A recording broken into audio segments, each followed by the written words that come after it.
Our peonies are finished blooming, and now it's time to cut off the seed heads so it can grow for the summer. This one actually looks like something landed on it and fell. We'll cut it back so it makes it a nice round shrub. Usually do about 2-3 sections.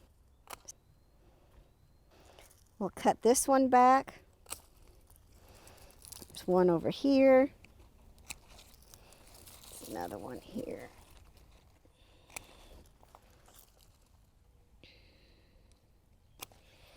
Now that makes it nice and round. Now this one is still blooming. I'm not going to cut it off, but I'll cut off the dead one. And it's a nice round shrub that you will grow all the rest of the summer and get energy to bloom this next year.